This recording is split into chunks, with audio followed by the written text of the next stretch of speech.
Yo ahorita les leo cuáles me llegaron. Me afanas atrasarnos en la clase. Me han llegado 22, casi todos ya están. No, faltan todavía.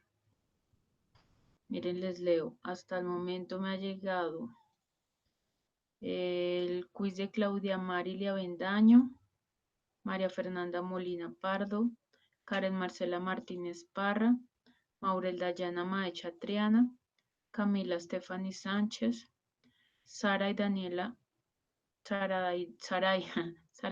Mora Ospina, Laura Juliet López Imbaqueva, Laura Jimena González Castro, Shaira Daniela Díaz, Karen Lorena Guarnizo Navarro, Luisa Jiménez Guerra, Luisa Natalia Cañón Castañeda, Lina Lucía Sarmiento Segura, Paula Daniela Pérez Díaz, Daniel Moreno Sánchez, Cleidy Lisbeth Gutiérrez Maldonado, Javier Andrés Peña Yasno, Angie Juliet Teuta Espinosa, María Valentina Sousa Rodríguez, Juan Felipe Triana Gaitán, Neider Santiago Rodríguez Hernández, Angie Camila Sánchez Bernal. Ese fue el último que me llegó.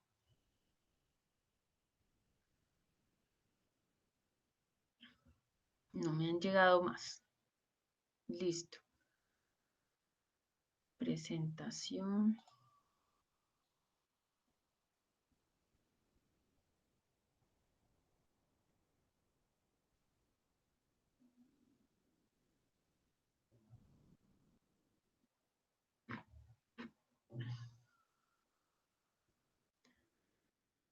Listo, chicos.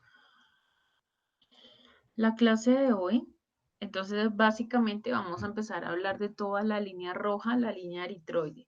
Hoy hablamos de todas las generalidades y la próxima clase vamos a hablar de todas las diferentes formas que existen y cómo están relacionados con algunas patologías. Cuando nombro la palabra eritrón, básicamente es eso, todo lo que tenga que ver con los glóbulos rojos, no solamente circulantes, sino todo el contexto de la vida y por donde circulan y lo que hace su fusión, todo de la línea roja. A eso se le llama eritrón.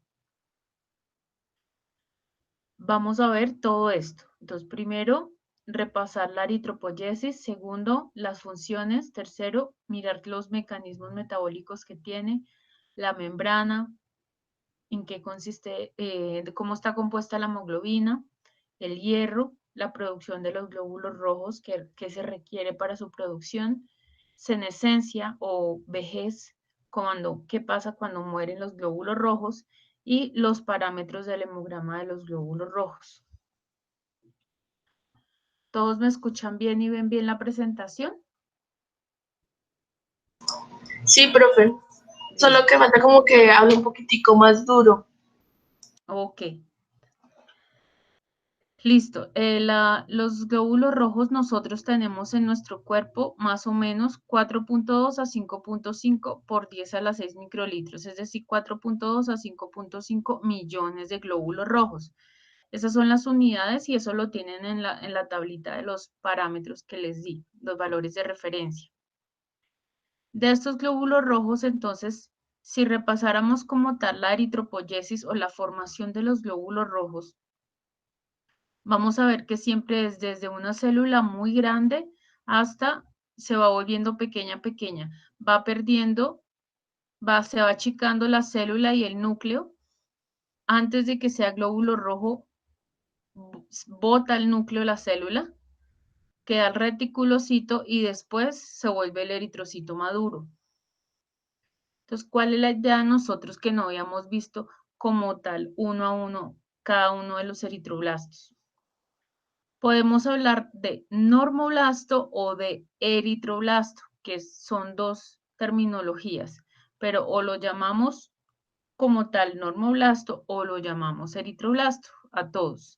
El término que nos quede más familiar y nos quede más fácil aprendernos. Esta otra terminología que ven por acá, rubiblasto, prorubicito, es de la época de hace mucho tiempo. pero si al caso llegan a ver algún libro, tiene que ver con la misma célula. Entonces, empezamos desde una célula. Toda esta maduración se demora más o menos 7 días, como les comenté. Primero es pronormoblasto, así se llama la célula más inmadura de la línea de los rojos, después de la stem cell que vimos.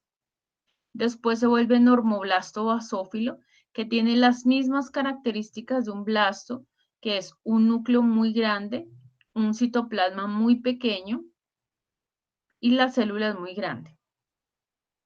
Ahorita los vamos a ver.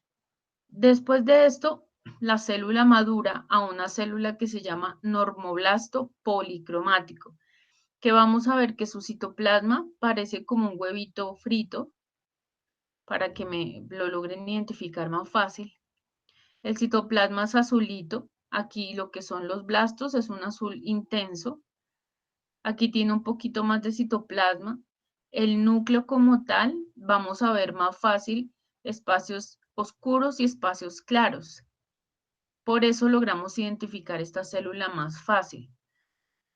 Del normoblasto policromático pasa a madurar a normoblasto ortocromático. Ya el citoplasma es menos azulito, se empieza a volver rosado, sin embargo lo pueden encontrar todavía azul, pero ya el núcleo tiene la cromatina condensada, compacta, hecho bolita literal. Ese es el normoblasto ortocromático. De ahí expulsa el núcleo y se vuelve eritrocito. No se vayan a confundir aquí con este eritroblasto, eritrocito policromático. Y este sería normoblasto o eritroblasto policromático. El eritrocito policromático todavía ya es un poquito más grande que un glóbulo rojo normal y tiene un tinte todavía, un color como un moradito o azul clarito. Cuando hacemos coloración especial son los mismos reticulocitos, pero hay que tener presente que nosotros solo les llamamos reticulocitos cuando hacemos realmente la coloración especial. De lo contrario lo llamamos solo o eritrocito policromático o cuando vayan a ver como tal reporte en frotis de sangre periférica, a esto se le llama policromatofilia, que es ver glóbulos rojos más grandes de lo usual y verlos un poquito azulitos o moradito claro. De ahí pasamos ya al glóbulo rojo maduro. Entonces todo esto dura 7 días. Para los eritrocitos no existe pool de reserva. Nosotros tenemos pues abundantes glóbulos rojos, entonces realmente no se requiere. Si perdemos sangre, pues se pierde. ¿Qué hay que tener en cuenta? Si un paciente pierde demasiados glóbulos rojos y empezamos a ver normoblastos en el microscopio, en el extendido de sangre periférica, es porque cada vez está más grave el paciente, tanto que tiene tan poquitos glóbulos rojos que el cuerpo empieza a sacar los más inmaduros a sangre periférica. Entonces, tener presente los nombres.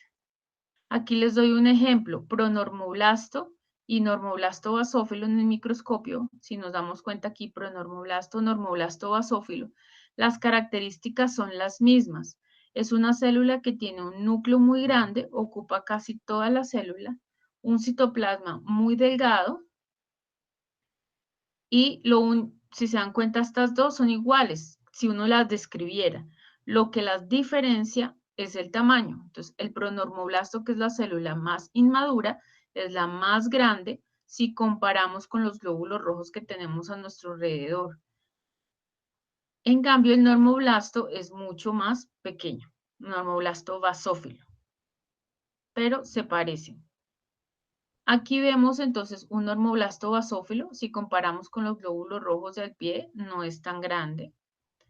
El normoblasto policromático, que es el que les comento que el citoplasma parece un huevito frito y el núcleo lo ven con cromatina condensada, se ven espacios claros y espacios oscuros. Y un normoblasto ortocromático todavía está de un color como moradito claro el citoplasma, pero ya tiene compacto el núcleo y excéntrico, o sea, hacia un ladito ya casi para expulsarlo. En ese orden de ideas, ¿qué creen que es esta célula? Todos son la misma célula. Si Un miramos. basófilo. Normoblasto policromático. Exacto. Este es el policromático. Aquí, bueno, este. Ese es un normoblasto también, policromático. Ortocromático. Es un ortocromático. Sí, un ortocromático, exactamente. Estos también son policromáticos. Acuérdense que son los que se les ven el espacio claro y oscuro en la cromatina, en el núcleo. Listo. Eso es básicamente lo que tenemos que aprender a diferenciar de la eritropoyesis como tal. Ahora, los glóbulos rojos, ¿qué función tienen? Entonces vamos a darnos cuenta que como bota como tal, expulsa el núcleo, vamos a tener una célula anucleada cuando ya es madura y no tiene orgánulos, pero su función principal es transportar oxígeno desde los pulmones hacia el resto de órganos o transportar dióxido de carbono desde los tejidos, lo que botan los tejidos, hacia los pulmones para ser expirado como tal. Básicamente esas son sus funciones. Mide más o menos 7 a 7.5 micras. Su forma es bicóncava, entonces en la parte central es un poquito más delgada, que si lo viéramos de lado, lo veríamos así. Entonces realmente son como ¿qué les digo? Como hojuelitas de cereal, diría yo. Son pequeñas, son pues de 7 micras, redonditas, la parte central muy delgada y si lo vemos de lado es bastante delgado. El microscopio, lo normal es que la veamos así.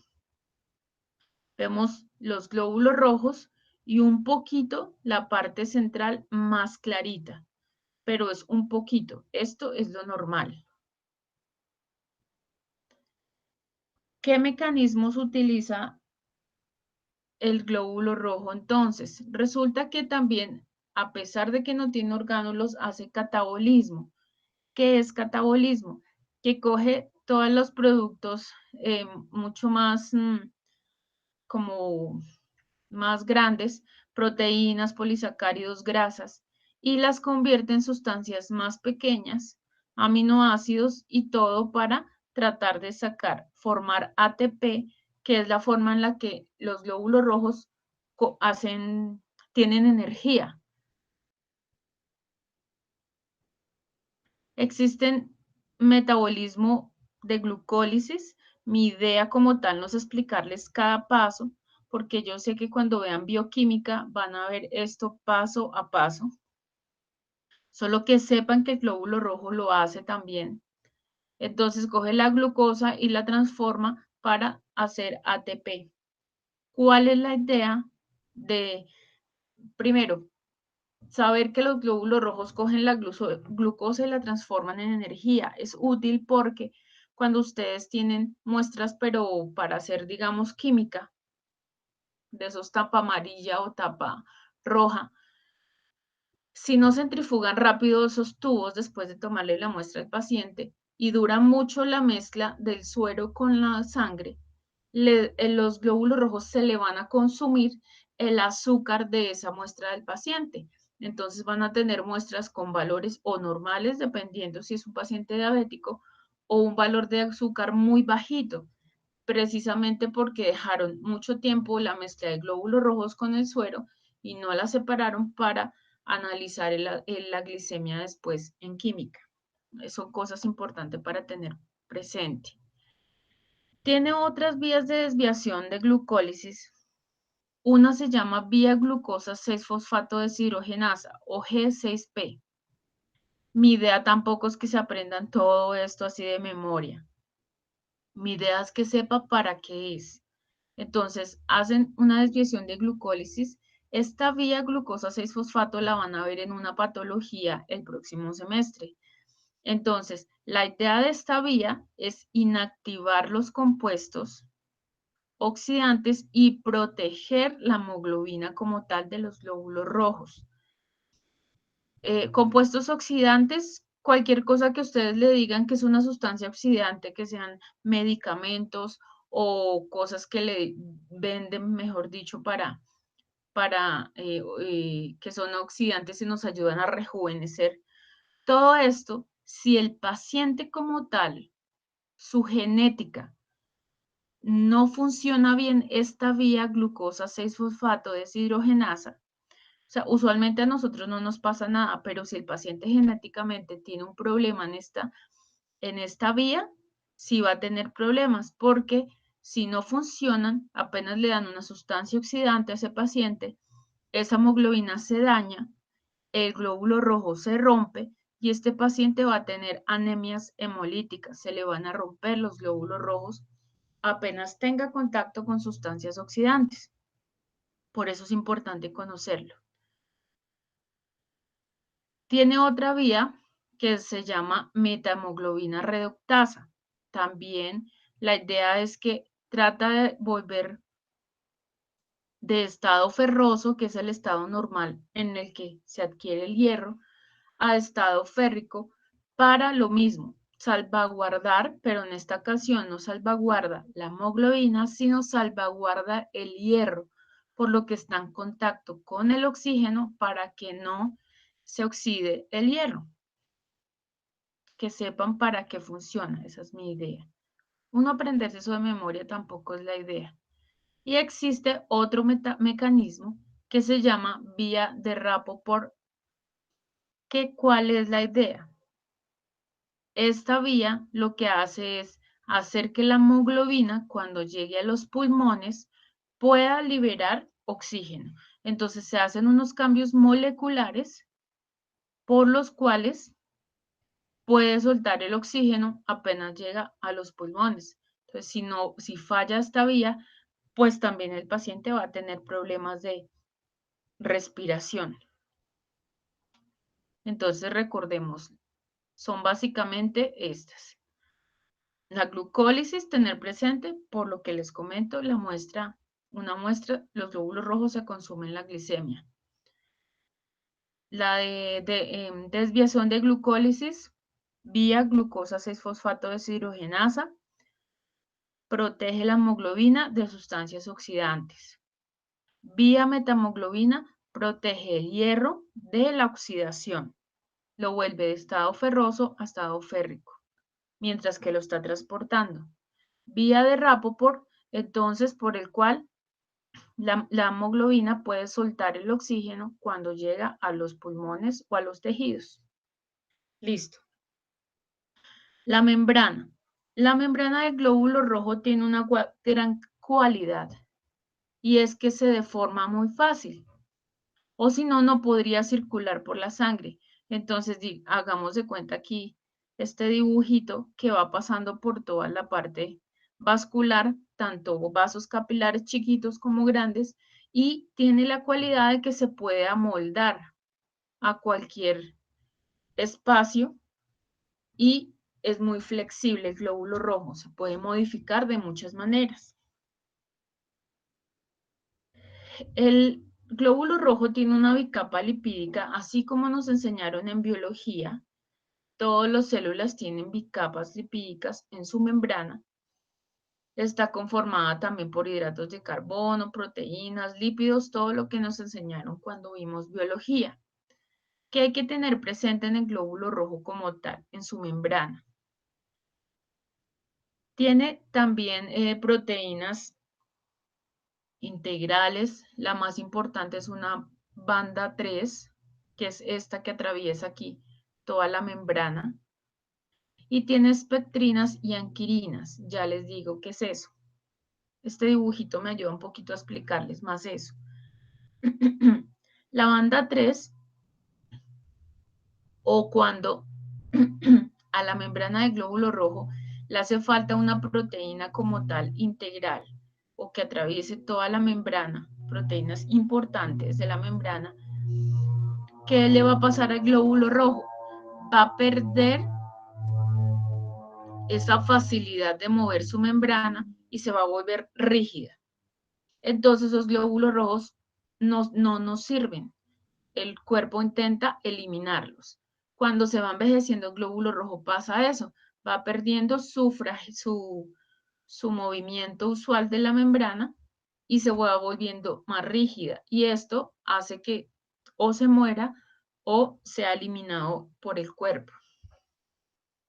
Y cuando tiene deficiencias de las otras proteínas, digamos, anquirina, espectrina, resulta que estas, aquí vemos la espectrina, actina, la proteína 4,1, 2,1, 4,2, actina, todas estas que forman es el citoesqueleto como tal y un soporte para la membrana. Cuando hace falta una de esas proteínas, lo que hace es que ya se queda muy, muy lábil el glóbulo rojo, cambia de forma así, pero no puede volver a su forma inicial redondita. Entonces, ¿qué pasa? Estos son ejemplos. Si tenemos problemas en la espectrina como tal, en las principales como la banda 13, etcétera. Aquí los glóbulos rojos van a estar rígidos, se ven más pequeños de lo usual en el microscopio y redonditos, y se ven oscuritos. Si se dan cuenta, no tienen el espacio clarito en el centro. Son más pequeños y oscuritos. O si no, si les falla algo en el citoesqueleto como tal, pueden, digamos, pasar por un capilar, una vena, volverse chaticos, pero no pueden volver a su estado original. Entonces, un ejemplo, empezamos a ver glóbulos rojos con formas de eliptocitos, que esos son los nombres que les voy a decir la próxima clase para que los conozcamos. Esferocitos, eliptocitos y hay muchos más. Entonces, estas formas, y esas formas es importante reportárselas al médico, cuántas vemos. Por información general, como tal, la membrana del glóbulo rojo es impermeable, o sea, no permite el paso de potasio, calcio y sodio, pero sí permite el paso de agua, bicarbonato y cloruro. Eso es solo como información general. Hay que tener presente las soluciones o las sustancias que rodean o el plasma que rodea el glóbulo rojo. Si estamos frente a una solución hipotónica, o sea, tienen más o menos, está más concentrada la parte de líquido como tal y tiene más concentración de sustancias, el glóbulo rojo tiene más riesgo a que se rompa el glóbulo rojo. Nosotros debemos mantener la sangre en un pH y en una solución equilibrada para que los glóbulos rojos mantengan vivos. Si es una solución hipertónica, el paciente tiene demasiadas sustancias circulantes, hacen que el glóbulo rojo no pueda absorber mucha agua y se va como achicharrando un poquito y la podemos ver más o menos con esta forma. Entonces, lo ideal de nuestro glóbulo rojo es que sea así, bicóncavo, pero si se absorbe mucha agua, se nos va a hinchar, se nos va a engordar, y si al contrario no puede absorber mucha agua y mantenerse en equilibrio, se va a volver como achicharradita. Eso se llama un equinocito y lo vamos a ver la próxima clase. Entonces varían las formas. Eso solamente para que lo tengan presente. Lo importante también de tener un plasma con sus sustancias, sodio, potasio, agua, todo de manera equilibrada también. La hemoglobina, que es la que nos ayuda a que transporte como tal el oxígeno. Recordemos que en un solo glóbulo rojo tenemos casi 300 millones de moléculas de hemoglobina. O sea, un solo glóbulo rojo tiene muchas hemoglobinas, moléculas. La hemoglobina es la que les da el color rojo, recordemos, y la que permite que el glóbulo rojo sea precisamente de ese color. Entre menos hemoglobina, pues más clarito va a ser un poquito el color del glóbulo rojo. Ahorita les voy a mostrar cómo se ven. Esta molécula de hemoglobina está formada siempre por 4 moléculas de globina. Entonces recordemos cuando vimos un poquito la de los niños, que siempre son 4 moléculas. En el adulto son 2 alfa y 2 beta. Y ya les cuento más o menos otra cosita. Cada molécula de globina tiene un grupo hemo. ¿Qué es ese grupo hemo? Es una molécula a la cual se le llama protoporfirina y se le une el hierro para formar el grupo hemo y ahí es donde se une el oxígeno para ser transportado. Entonces, grupo hemo, ¿qué es? Molécula de protoporfirina más hierro. Aquí básicamente es para que mostrarles más o menos cada una de estas globinas, cómo se va conformando desde el saco vitelino hasta que somos adultos. Epsilon, gamma, beta, alfa. Bueno, lo ideal ahorita para tener presente, porque ya vimos esto cuando vimos la parte fetal, es que cuando somos adultos son 2 alfa y 2 beta, que son estas dos líneas. ¿Listo? Entonces, ¿cuál es la hemoglobina de un adulto? Se llama hemoglobina A. Está compuesto, es el 98% de nuestra hemoglobina. Toda esa hemoglobina tiene 4 globinas, cada molécula, 2 alfa, 2 beta, como les comuniqué.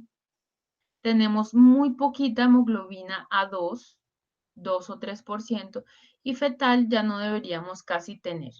Recordemos que la fetal cuando se aumenta nos da pista de que el paciente puede tener alguna alteración de hemoglobina. Cuando se alteran estas globinas, o sea, o tenemos muchas alfa, como este ejemplo o este ejemplo, tenemos más 3 beta y una alfa. Acuérdense que siempre son 4. O al contrario, 3 alfa, una beta, o vamos a tener alteración molecular de una de estas dos, etcétera, son patologías llamadas talasemias, que no vamos a entrar en contexto como tal de la enfermedad este semestre, porque esa la ven el próximo semestre. Pero entender el contexto de que cualquier alteración en estas globinas, en la conformación de la molécula, nos va a ocasionar patologías genéticas y que nuestra hemoglobina como tal es la hemoglobina A compuesta por 2 alfa y 2 beta. Eso es lo importante a tener presente.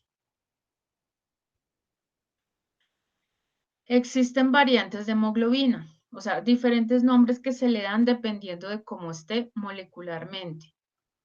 Oxihemoglobina es cuando la hemoglobina está transportando el oxígeno.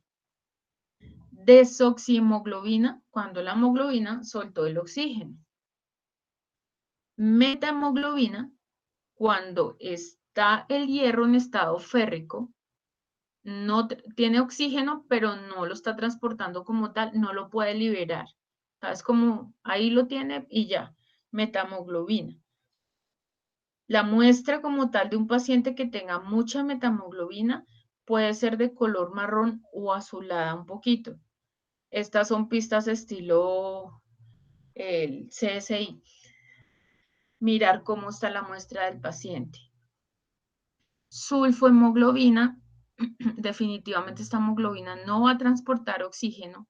La muestra se puede tornar de color verdoso y esto sucede en pacientes que pueda tener contacto con sulfonamidas, sustancias que ocasionan que la hemoglobina no pueda transportar el oxígeno. Y la carboxihemoglobina, esta se puede detectar también por laboratorio clínico. ¿Qué pasa? Es cuando ya está transportando solo CO2 y es cuando nos dicen tener cuidado con el monóxido de carbono porque el, el glóbulo rojo transporta tranquilo su monóxido, su carbonato de ahora se me olvidó, el carbonato de el oxígeno como tal, Y ese es el famoso asesino silencioso. Si tenemos monóxido de carbono, cuando se está produciendo tenemos mal el gas en nuestra casa y empezamos a oler y a oler, a oler, nuestro cuerpo no lo detecta, simplemente está transportando el dióxido de carbono y podemos quedarnos dormidos y hasta ahí fue. Y pues no es la idea. Estos son los diferentes estados o nombres que puede adquirir la hemoglobina dependiendo con qué molécula está unida. Ahora, el hierro. El hierro entonces debe estar en estado ferroso para que pueda transportar bien el oxígeno. Ferrosos a la 2 y férrico a la 3, que sería no puede expulsar el oxígeno. El ferroso es el que ayuda a transportar el oxígeno y soltarlo también fácilmente. Férrico para que no se oxide y pueda mantener en el glóbulo rojo. Nosotros, ¿cuánto necesitamos diario? Necesitamos 1 miligramo de hierro por mililitro de sangre, o sea, una dosis de 1 miligramo de hierro para poder tener bien nuestros glóbulos rojos. En lo que es la eritropoyesis como tal, entonces recordemos que gracias al riñón, a la eritropoyetina, se forma como tal la maduración. Es una alarma para que se produzcan glóbulos rojos. Van madurando los normoblastos y adquieren hierro de macrófagos y de otros depósitos que ya vamos a ver. Y este hierro va ayudando a que madure ya más el glóbulo rojo hacia el glóbulo rojo maduro. Esta imagen lo que nos quiere mostrar un poquito es que en una médula ósea de un paciente podemos llegar a ver algo que se llama islote eritroblástico. Es decir, que los glóbulos rojos inmaduros toman el hierro de un macrófago, que es lo que se ve aquí en la mitad. No se distingue bien, pero aquí hay un macrófago en el centro y los normoblastos toman el hierro de ahí. Y ahorita miramos por qué van a parar por allá el hierro en los macrófagos. Exámenes especiales. Entonces, el médico cuando quiera mirar cómo está el hierro en un paciente, ¿qué se han dado cuenta ustedes que hace? Puede mandar a solicitar que hierro en sangre y ya. Eso se llama mirar cómo está la sideremia del paciente. Este hierro, entonces simplemente es mandar a hacer examen hierro en sangre circulante y ya. Resulta que nosotros tenemos depósitos de hierro en nuestro cuerpo. Después de que mueren los glóbulos rojos, ese hierro vuelve y se recicla en el cuerpo y se hacen depósitos. ¿Depósitos dónde? En el hígado, en el vaso o en los macrófagos. Ahí guardamos nuestro hierro con cuidadito en caso de que los glóbulos rojos lo necesiten. A esto se le llama ferritina, así se llama la prueba de laboratorio. Ferritina, y es para mirar los depósitos del hierro en nuestro cuerpo. ¿Qué tal están? Ahora resulta, porque les dibujo este carrito acá, en el hígado también se produce algo que se llama transferrina. También es una prueba de laboratorio, mirar cómo está la transferrina. ¿Cuál es la función de esa transferrina? Transportar el hierro. Entonces, desde que tengamos bien nuestro hígado, nuestras transferrinas van a ser normales. Nuestro examen de transferrina. Es una proteína que transporta hierro. Y resulta que existen otros dos exámenes de laboratorio que se llaman capacidad total de fijación de hierro o porcentaje de saturación de transferrina. ¿En qué consiste esto? El porcentaje de saturación de transferina, que así se llama la prueba de laboratorio, es para mirar qué tanto hierro esta transferrina está cargando. Entonces, si tenemos un paciente que no consume buen hierro y tiene poquito hierro, este porcentaje pues va a estar disminuido.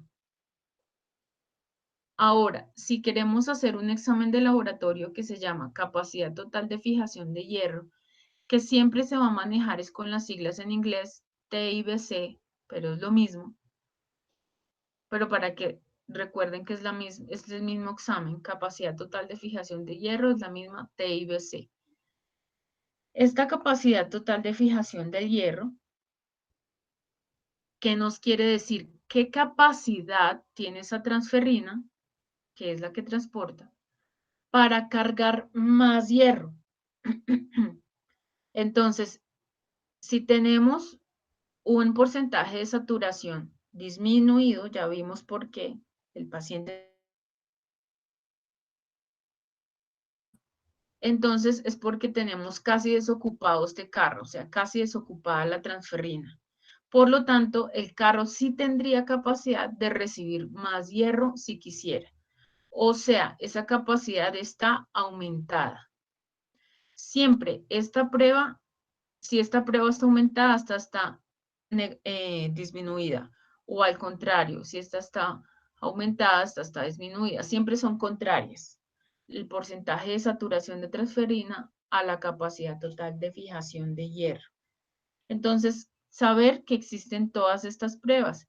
Hierro en sangre, ferritina, que son nuestros depósitos, transferrina, que es simplemente el que transporta el hierro, porcentaje de saturación, cuánto hierro tenemos cargando, transportando en el cuerpo, y capacidad total de fijación, qué tanto espacio nos queda en la transferrina para cargar. Entonces, si al contrario tuviéramos un paciente que tiene demasiado hierro, o sea, se excedió en la dosis que el médico le estaba dando para tomar hierro, ahora tiene exceso de hierro, la porcentaje de saturación estaría aumentada y como está tan llena la transferrina, ya no tendría capacidad de fijar más hierro, o sea, la capacidad estaría disminuida. No sé si quedó un poquito claro la idea de los exámenes para valorar el hierro. Profe, ¿será que me puede repetir esa última parte, por favor? Está el de porcentaje de saturación y capacidad. Sí, señora. Listo. Porcentaje de saturación nos habla es qué tanto hierro está cargando la transferrina. O sea, podemos tener valores normales en un paciente normal, altos cuando ya el paciente está consumiendo en exceso el hierro, o disminuidos cuando el paciente tiene deficiencia de hierro. O sea, el porcentaje de saturación va como a la par de cuánto hierro estamos cargando. Si está normal, aumentado o disminuido. La confusión a veces es más con este examen que es la TIBC. Esta TIBC, entonces, si esta transferrina está cargando poquito hierro, veamos la capacidad de esta manera. ¿Qué tanto hierro todavía le cabe a esa transferrina? Entonces, si el paciente tiene poquito hierro, está cargando poquito. Entonces, ese carrito de transferrina puede recibir más hierro. Si por el contrario ese carrito transferrina está lleno de hierro, está repleto ya cargando, pues ya capacidad para fijar más no tiene, ya no le cabe más hierro. Entonces, capacidad total de fijación de hierro estaría aumentado si le cabe más y el valor estaría disminuido si ya no le cabe más, en pocas palabras. Más o menos Gracias, claro, ¿no? profe. Con gusto. Listo. La producción como tal del hierro, entonces, ¿qué necesitamos para que se produzcan bien los glóbulos rojos? Necesitamos consumir hierro, vitamina B12, que también se llama cobalamina, y ácido fólico. Estas tres sustancias son importantes en nuestros alimentos para que mantengan bien los glóbulos rojos. Recordemos que hierro necesitamos 1 miligramo diario, vitamina B12 necesitamos más poquito, son 5 microgramos, y ácido fólico 0.4 microgramos. Si falta alguna de estas, con el tiempo, el paciente puede sufrir una anemia. Entonces, si le falta hierro por más de un mes, más o menos, mes, 2 meses, son enfermedades que las vemos ya después de varios meses que el paciente realmente no haya consumido nada de hierro o vitaminas. Si le falta hierro, se llamaría anemia ferropénica. Si le falta vitamina B12, se llamaría anemia megaloblástica. Todas estas anemias las van a ver en quinto con mucho detenimiento, síntomas, signos, todo el paciente, pero es para que tengan una idea. Y si les hace falta ácido fólico, también pueden tener anemia megaloblástica, tanto por deficiencia de vitamina B12 como de ácido fólico. Entonces, tener presente que un paciente puede tener una anemia no solo porque no consuma, sino porque ya, digamos, tiene problemas de absorción intestinal, absorción en el estómago también, el estómago, el intestino, que no le permiten absorber las sustancias y eso también puede producir que una persona tenga anemia, por cualquiera de las dos. Hierro, ¿en dónde vemos hierro? Casi que son en todos los vegetales, huevos, todo lo que son legumbres, granos. Ahí tenemos el hierro en nuestros alimentos. En donde tenemos el ácido fólico, que es lo mismo que folatos. Lo encontramos en el pan, jugos de naranja, papaya, la lechuga, la espinaca. ¿En dónde encontramos la vitamina B12? Ya serían todos los lácteos y la carne, leche de vaca, queso, pescado, huevo.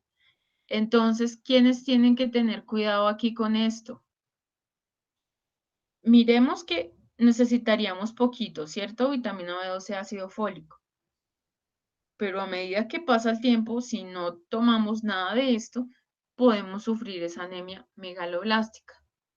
Entonces, los que tienen que más tener cuidado son los veganos, los pacientes pues vegetarianos como tal. Y lo ideal, pueden, como les digo, pueden tener esta anemia después de 6 meses o más. Por lo que como se necesita tan poquito, pues el cuerpo va usando, va usando, va usando y hasta mucho tiempo después es que nos damos cuenta que estamos empezando a sufrir de una anemia. Entonces, ¿qué pasa a los pacientes veganos o vegetarianos? Procurar estas vitaminas, ácido fólico, vitamina B12, con ayuda del médico, saber cómo la consumen como dieta complementaria en cápsulas. ¿Por qué es importante? Ahora, el hierro, porque pues recordemos por qué es importante, porque al hierro es al que se une el oxígeno para transportarlo en el cuerpo. Entonces, también sin hierro, pues vamos a tener pacientes que no pueden respirar bien. Y la vitamina B12 y ácido fólico, ¿para qué son importantes? Para la maduración del ADN como tal de todas las células del cuerpo, no solo de la sangre, de todo el cuerpo. Entonces, si no tenemos buena vitamina B12 y ácido fólico, van a empezar a crearse mostricos de células, en pocas palabras. Van a tener núcleos raros, citoplasmas raros, y como son tan raros y con morfologías tan extrañas, entonces el cuerpo empieza a eliminarlos. Y por eso tendríamos la anemia, porque no sirven estos glóbulos rojos, están madurando feo y empiezan a ser eliminados. Esa es la idea principal. Cuando el cuerpo empieza a producir más glóbulos rojos, en el riñón, en lo que son los capilares peritubulares, así se llama. El riñón como tal, en pocas palabras, produce una sustancia que es la eritropoyetina. Esa sustancia es importante para la producción de los glóbulos rojos. La sigla sería la EPO. Esta eritropoyetina, entonces, el riñón es el que es el sensor del oxígeno. Entonces empieza a darse cuenta que falta oxígeno en este paciente. Entonces hay que producir más eritropoyetina. Esa eritropoyetina la manda a la médula ósea y empiezan a producirse cada vez más glóbulos rojos. Entonces, ¿qué pasa en un paciente que tiene problemas renales? Posiblemente tenga anemia también porque no está funcionando bien su sensor de oxígeno. no se están produciendo la eritropoyetina y no se van a producir bien los glóbulos rojos. Entonces, sustancias importantes, el hierro, vitamina B12, ácido fólico y que estén funcionando bien pues nuestros riñones y todo. Y el hígado, si nos damos cuenta, porque el hígado produce la transferrina que ayuda a transportar el hierro también. ¿Qué pasa cuando mueren los glóbulos rojos? Hay dos mecanismos por los cuales se pueden morir los glóbulos rojos. Mecanismo extravascular, que es por el vaso. Recordemos que el vaso es un filtro. Entonces, si tenemos glóbulos rojos dañados con formas raras, cosas extrañas, el vaso las va a eliminar. Los va con macrófagos a fagocitar como tal.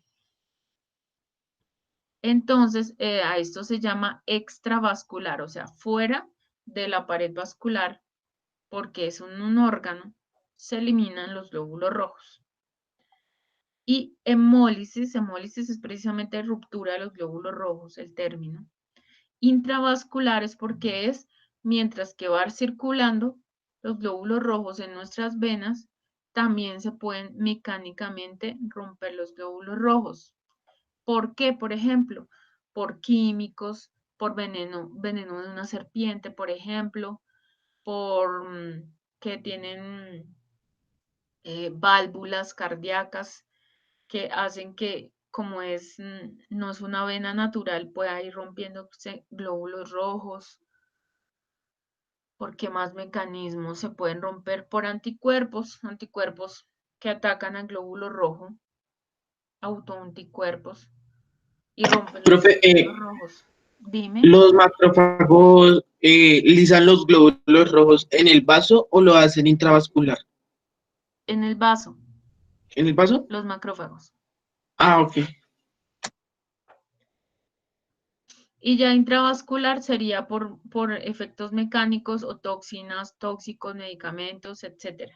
Sería la ruptura de estos glóbulos rojos. Aquí están, pues, básicamente como en qué consisten los términos. Intravascular, lisis de eritrocitos durante el paso de vaso sanguíneo. Extravascular, en el vaso por formas extrañas. Entonces, un glóbulo rojo, cuando muere, cuando se rompe ya, ¿qué pasa? La parte como tal de la porfirina, por ejemplo, el hierro, todo eso se puede volver nuevamente otra hemoglobina para formar otro glóbulo rojo. Se recicla, mejor dicho.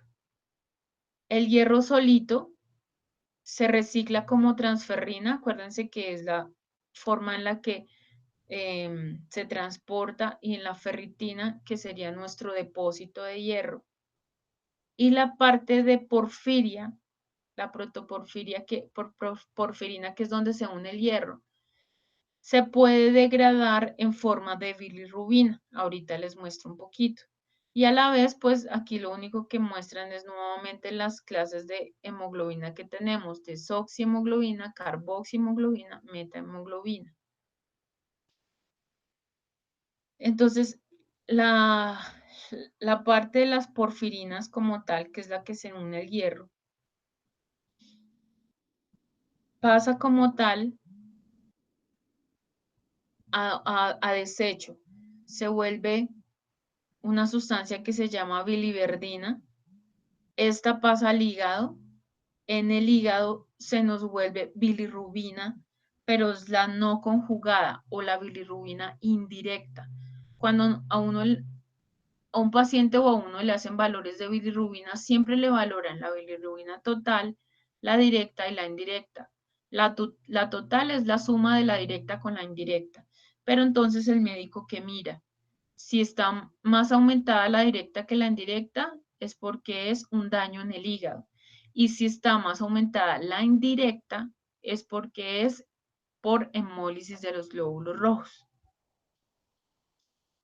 Este mismo bilirrubina indirecta puede seguir pasando a intestino y ya es descartado en riñón como urobilina, esa sustancia se puede buscar en la muestra de orina, o en el coprológico sale como estercobilinógeno o estercobilina. Y por eso también es de color un poquito oscuro, pues los desechos como tal, el bolo fecal. De ahí todo este es el ciclo que tiene como tal la bilirrubina, la hemoglobina. Aquí más o menos nos intentan mostrar lo mismo. Entonces, se rompen los glóbulos rojos, quedan eritrocitos, se llaman esquistocitos cuando veamos las formas la próxima clase. Quedan restos de glóbulos rojos, el hierro sale, se recicla, el dióxido que eliminan las células se va para pulmón para ser eliminado, la bilirrubina no conjugada o indirecta pasa a hígado, se vuelve urobilinógeno, se desecha en riñón y en heces. En pocas palabras, ese es el ciclo de lo que sucede cuando el glóbulo rojo es eliminado. Pruebas para valorar destrucción de glóbulos rojos. Entonces, ¿cómo sabe un médico si el paciente sí está rompiendo demasiados glóbulos rojos? Primero, pues valorar, como les comenté, la bilirrubina indirecta, cómo está circulando en sangre. Así se llaman los exámenes de laboratorio. Mirar una fórmula que se llama IPR. ¿Cuál es la idea de esa IPR? Si está aumentado es porque está produciendo muchos reticulocitos, o sea, está funcionando la médula ósea, porque está eliminando glóbulos rojos, se está tratando de compensar. Y si está disminuido ese IPR es porque esa pobre médula ósea no tiene hierro, no tiene vitamina B12, algo está pasando en médula ósea, no está produciendo nuevos glóbulos rojos a pesar que el paciente esté perdiendo glóbulos rojos. Hay otra prueba que se llama hemosiderina, que así es que encontramos como tal restos de hemoglobina en la orina. Y la LDH, que es una enzima que está dentro de todas las células del cuerpo, se llama lactato deshidrogenasa, que se puede mandar a valorar al laboratorio por aparte. Esta LDH, si está aumentada, entonces es porque hay mucha lisis de glóbulos rojos. Entonces, ¿qué vamos a ver? Si hay destrucción de eritrocitos, un IPR aumentado, o sea, se están produciendo ya nuevos también. Bilirrubina indirecta, que nos demuestra que sí se están eliminando. Hemosiderina aumentada en orina, LDH aumentada. Les hablo de últimas de la aptoglobina. Esta aptoglobina es una proteína. Nosotros ya vimos la transferrina que transporta hierro. La aptoglobina es la que transporta la hemoglobina nuevamente para ser también reciclada. Esta aptoglobina es la única que si vemos de todas estas pruebas estarían aumentadas en el paciente cuando está con hemólisis. Pero esta sería la única que sería al contrario, no está aumentada sino disminuida. ¿Pero por qué? Pues porque en el laboratorio nosotros esa aptoglobina, lo que leemos es cuánta aptoglobina está libre. Y como hay hemólisis, la aptoglobina está ocupada transportando esa hemoglobina y por eso cuando la leemos en el laboratorio encontramos muy poquita libre. Entonces por eso sería disminuida. Entonces, estas son las pruebas que utilizaría el médico para confirmar que un paciente sí está sufriendo ruptura de glóbulos rojos aumentado más de lo usual. El IPR es una fórmula que la vamos a ver mucho más, con más sentido y utilizándola de verdad en quinto. Por ahora simplemente es que sepan que existe esta IPR, que lo que nos guía es si está funcionando, si sí está compensando la formación de glóbulos rojos el paciente. Esto es para lo mismo, si así desean aplicar la fórmula. Aquí hay un ejemplo de un cuadro hemático automatizado y cómo aplicarían la fórmula.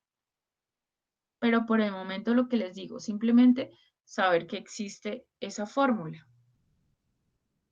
Depende de cuántos reticulocitos está produciendo el paciente para saber si sí está produciendo nuevos glóbulos rojos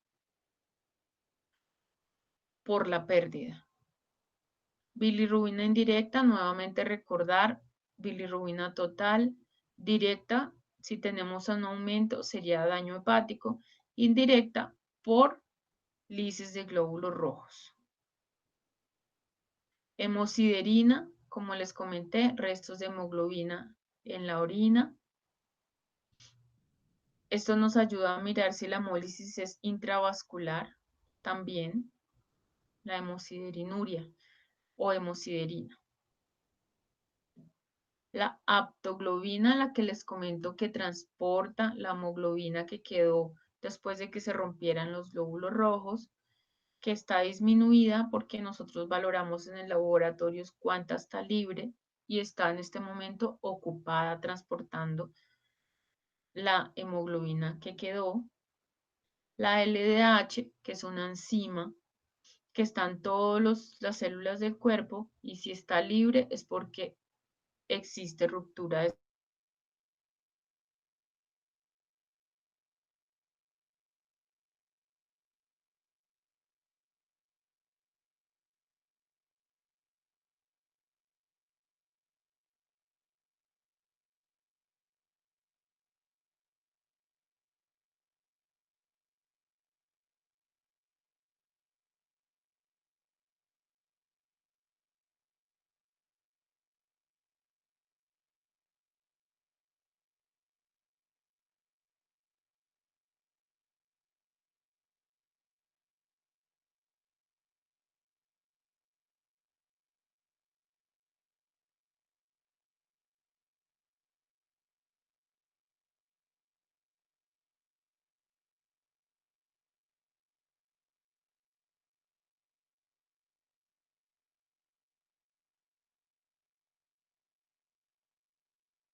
¿En qué momento los dejé hablando sola? Ya me preocupé.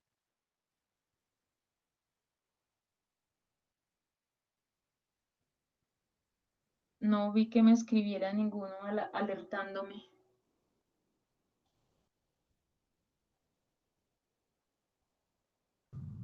No, profe, es que, o sea, si te retiraste de la clase y pues no subimos nada. ¿Hace cuánto? Como, Después de que viéramos las pruebas para el catabolismo de glóbulos rojos. Uy, me preocupo porque no vi que alguno me hubiera escrito. Alguno tiene mi número de celular, estoy casi segura.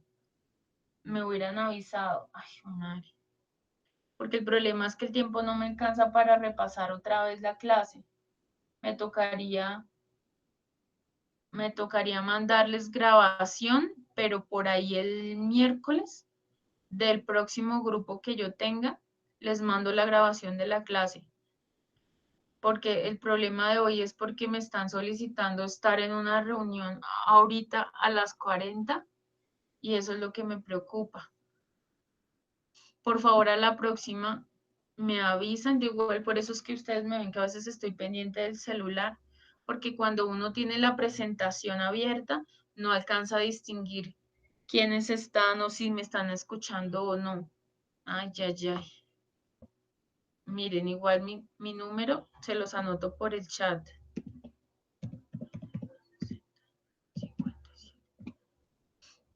Ese es mi WhatsApp. Para que por favor, si llegan a tener algún inconveniente, así también que vean que me desconecté, me escriban de inmediato, que yo miro el WhatsApp. Sí, profe, entonces con la grabación del siguiente grupo. Sí, ay, qué piedra. Les mando la otra grabación porque sí, es mucha terminología y eso es lo que me afana, que se queden sin esa terminología. Ya ahorita a las 40 es que me tengo que unir a una cosa, si no les explicaba nuevamente. Me disculpan o si no, voy a mirar, cuando mire la grabación yo me doy cuenta también en qué pedazo quedé para ver si también la próxima clase continúo a partir de ese pedazo, pues para, si no tienen tiempo de repasar la clase cuando se las envíe, para que tampoco queden damnificados. Entonces yo les mando igual la grabación del grupo del miércoles que sería más completa y el lunes yo estoy pendiente en qué quedaron ustedes para yo continuar a partir de ahí, ¿les parece? Sí, señora. Sí, profe, una pregunta, buenos días. Lo que pasa es que yo entré ahorita hasta las 8 de la mañana porque tenía problemas con el internet. Entonces no, me di cuenta que había quiz y pues no lo alcancé a presentar. Entonces no sé si puedo presentarlo con el otro grupo el miércoles. Ahí lo tienes, regálame, porque ahí tengo que mandarte otra vez el link. Sí, lo presento entonces ahorita. Sí, pero no te llegó el link de todos modos a tu correo. Pues me llegó, pero me llegó fue como a las 8 de la mañana a la hora que me llegó el internet, profe. Pero acuérdate que eso igual depende desde el momento en que tú lo abras, porque no lo he cerrado. Desde el momento que tú lo abras te cuenta el tiempo. Ah, listo, profe, entonces lo puedo presentar ahorita y te lo puedo enviar de una vez, ¿sí? Sí, aprovecha de una vez, porque si no me toca mandarte ya es otro link. Cualquier cosa Listo, igual me profe. escribes, ¿de acuerdo? Listo, profe. Listo, Gracias, profe. listo. Entonces los dejo, de verdad, discúlpenme porque no me di cuenta. Guarden mi número con eso si algo, me avisan a la próxima si los dejo hablando solos. Y ya quedamos en eso. Un abrazo grande. De verdad, qué pena que no me di cuenta. Estaré pendiente en cómo quedaron para continuar la próxima clase. Tranquila, profe, gracias. Gracias, profe. Que estén bien. Un abrazo, buen Gracias, día. profe. Hasta luego. Gracias, Chao. profe, que Gracias, estés bien. bye. Gracias, profe. Gracias, profe. Con gusto. gracias, profe. Profe, qué pena. Es que yo necesito Dime. hacerte una pregunta. Es que lo que pasa es que el viernes, bueno, pues desde toda la semana antepasada, me ha venido llegando un correo sobre la legalización de matrícula, que mi matrícula no se encuentra legalizada ni nada. ¿Y ya mandaste pantallazo? Sí, A profe, Cesalud, yo mandé, sobre todo. me dijeron, a mí me llegó un correo el viernes, güey, dijeron que hasta hoy tenía plazo de hablar con la coordinadora y pues era usted. Y entonces yo le No, pero envié. desde que tú mandes el pantallazo que tú tienes de tu... Sí, yo le respondí, le dije, pero es que esto es lo que me sale, que la legalización ya está hecha, que fue aceptada. Entonces a mí se me hizo como raro que me enviaran un correo así, pero yo ya respondí y envié el pantallazo de la legalización de matrícula. No, sí, déjame, yo verifico. Entonces, bien, me tocaría a mí preguntar bien tu caso, pero en planeación, para que me confirmen. Sí, profe, por favor, porque pues hasta hoy tenía plazo, entonces pues ya envié el correo mismo, el viernes mismo, apenas me enviaron ese correo que tenía plazo hasta el 7 de este mes, o sea, hoy. Listo. Ya que anoté tu nombre y voy a averiguar entonces qué pasa. Ah, bueno, profe, Listo. muchas gracias. Con gusto. Que tengan buen día. Igualmente, profe.